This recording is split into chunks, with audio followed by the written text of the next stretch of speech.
Lessons from Books, Deception 101, an essay by Walter E. Williams in the book Do the Right Thing by the People's Economist. We all know Thomas Sowell. You should check out Walter E. Williams. Also subscribe, share, and like the videos. The theme of this essay is about how the government kind of wedges their foot in the door, and then they get in, and then they expand on whatever policy. They promise just this small little change, and then when the people agree to it, boom, they knock the door off the wall, and then they're going way overboard. The theme that Williams uses in the book, I can't discuss. You have to check out the book to see the specific essay. A little inappropriate. I can't go there, so I'll use the analogy of, putting your foot in the door, wedging your way in. So 1913, the government wants to institute an income tax. So how do they wedge their foot in the door? Well, they promise that they're never going to exceed 7% with this tax. They promise, look, please allow us to legalize an income tax, but we promise it will never go to more than 7%. And that was for the highest income bracket. So if we adjust that to today, that would apply to people that earn $500,000. They couldn't go over 7% for people that make $500,000 a year.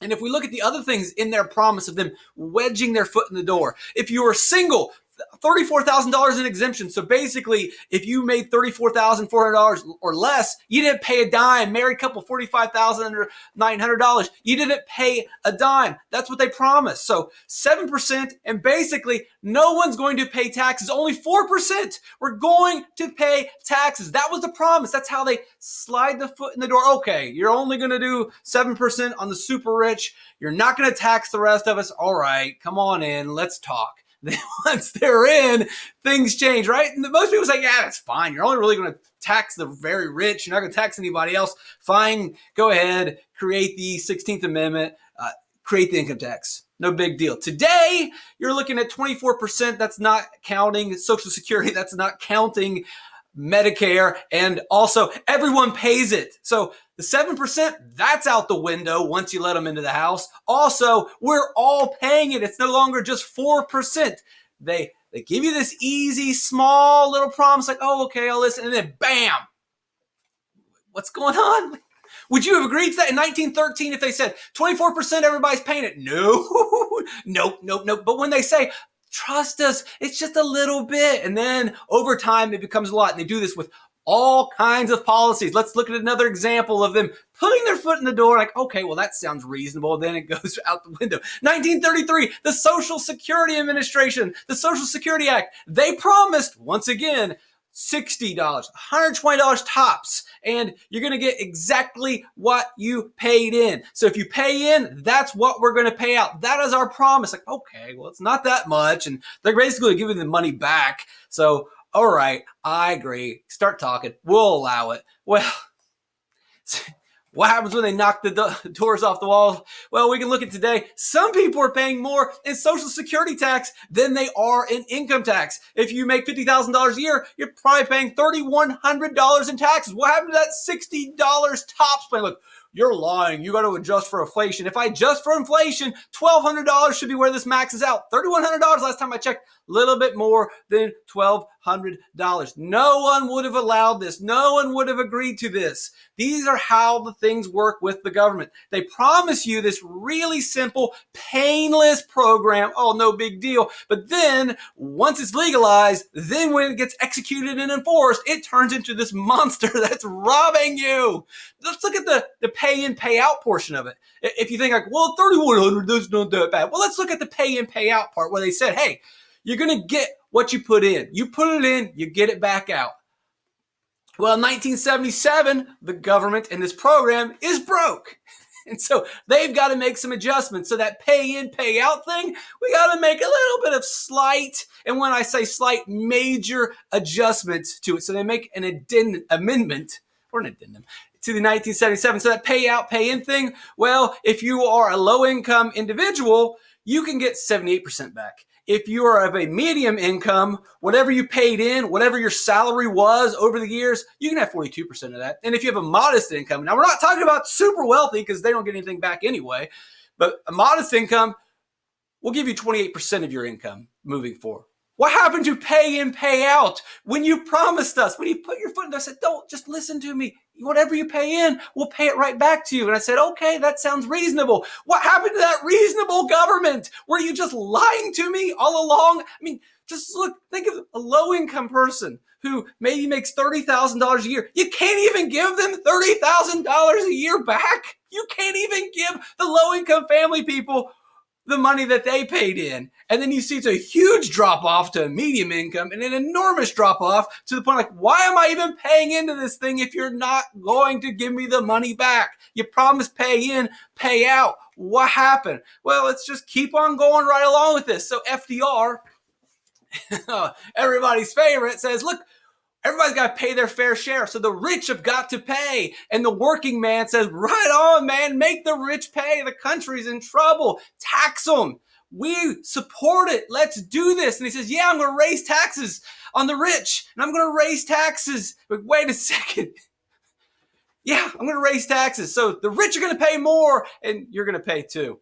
What? We didn't agree to this. I thought you were just going to tax the rich. And FDR's response is, look, we got to raise taxes. We got to raise taxes. So got to raise taxes. And that means you weren't paying before. I guess you're going to have to pay now. But don't worry. It's just temporary.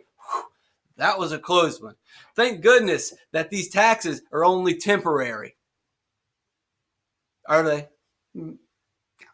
No, they're not temporary. I'm paying taxes. You're paying taxes. We're all paying taxes. We didn't used to pay taxes before FDR. You weren't paying taxes. Before FDR, I wasn't paying taxes. Before FDR, your neighbor, your mother, your sister, your brother, we weren't paying taxes. He comes along, you're paying taxes, but it was just temporary. Put the foot in the door. You let him in the house. Bad things happen. Let's talk about withholding tax. So before Mr. Roosevelt, what happened was at the end of the year, your tax bill would come up. You'd figure out how much do you owe the government taxes. Now remember, this was only 4% of people that had to do this. Most people didn't even have to worry about it. But those 4% at the end of the year, the family, oh, I owe the government some money. And so you'd send them what you owed them. Boom, done. Not a big deal. Not that complicated. That's not the way that it works anymore. FDR comes up. That's not FDR. That's FDR. I'm sorry. Honest mistake. Anyway, FDR comes along and says, we're going to change things around a little bit. Before, you could just keep your money, and at the end of the year, when the bill came in, like every other way, when your bill comes through, you pay the bill. You don't pay your bill in advance. You don't pay your bill in early installments. You keep your money. You keep your money in your wallet. You keep your money in your pocket. You keep your money under a bed. You keep your money in a piggy bank. You keep your money in a bank, or you spend your money, but you don't willingly forfeit your money before it's due. Unless the government forces you to forfeit your money before a bill comes due. And so what Roosevelt's plan is, remember, just temporary, just get the foot. Look, don't worry. We're not going to do this forever. That's always the promise. It's just a small little thing, or it's just temporary. We're only going to withhold your money for a little time. We're in the middle of a war. We're just going to withhold it for a little bit. You can agree to that. You can deal with a little bit of pain. You can bear the burden for a little bit. We just need you to wear a mask. We just need you to pay these taxes or withhold the taxes for a little bit. So the way that this works is when you get your check, they just take your money straight up. Instead of that money staying in your pocket and you keeping the money for the year, they take your money before you even get to see it. You've seen this in your check. They just grab it. That's not the way it was before FDR. You got all of your check at the end of the year. If you had taxes due, you then paid them. Now, it's just taken straight. And some people are saying, look, this is easier. I'm too stupid. I would mess up the taxes. No, you're not. You're not that stupid.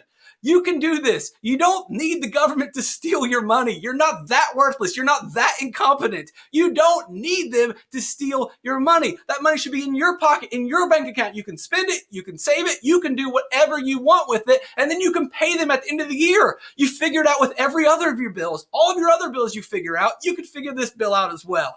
It's an annual bill that you could figure out. I don't know. They should just take my money. No, they shouldn't. They shouldn't just take your money without you asking. But because of FDR, well, we're temporarily going to withhold money from your paycheck, every single paycheck. Now, are they doing that because we're just trying to help you out? No, they're doing that because they need the money now. They can't wait until the end of the year to steal your money. They need the money now to pay for a war. They need the money now to pay for whatever it is they want to do. So they take your money. Now, if it was a very responsible government, they would steal your money, put it in a bank account, and over time, they would earn interest on your money that's supposed to be in your pocket throughout the entire year. They're taking your money and they could save it. Or they're basically probably just spending your money. Either way, this money's supposed to be in your pocket for 12 months, and at the end of the year, you pay them what you owe them. They're making money off of your money. You understand how this is ridiculous?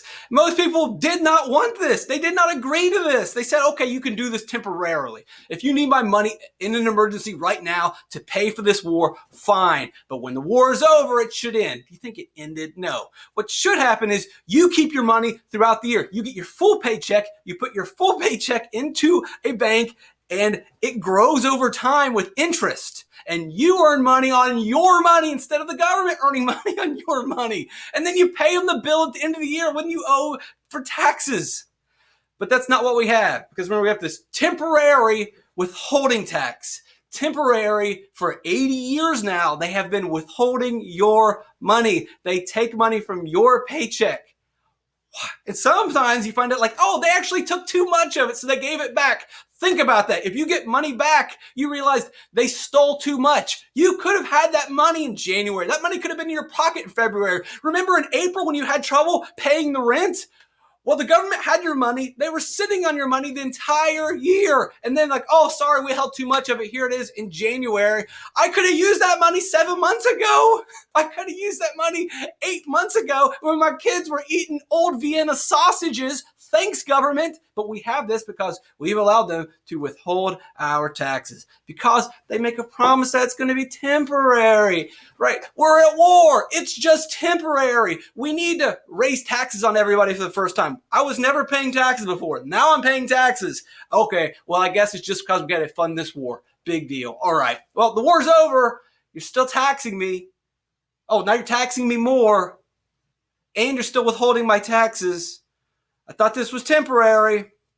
What's the deal? And then it's, well, we're at war with terror, so we're just going to have to spy on you. All right, well, it's been 20 years. You're still spying on me. When are you going to stop spying on us? I thought it was temporary. They're not just sliding their foot in the door. They're kicking the door down. And the door is collapsing on top of you. What is next? What will be the next temporary sacrifice during a national emergency? During the next national emergency, how are they going to slide their foot in the door and say, look, it's just a little thing, you can bear with it? Or is it already happened? Is it already happening as we speak? Is anything temporary? Does the government know what temporary means? Read Do the Right Thing, a great book. There's several Walter E. Williams books, which are just a collection of his columns. Very short, simple, easy to read. If you like Thomas Sowell, you'll love Walter E. Williams, the People's Economist. Please subscribe, share, like the videos. Thank you very much.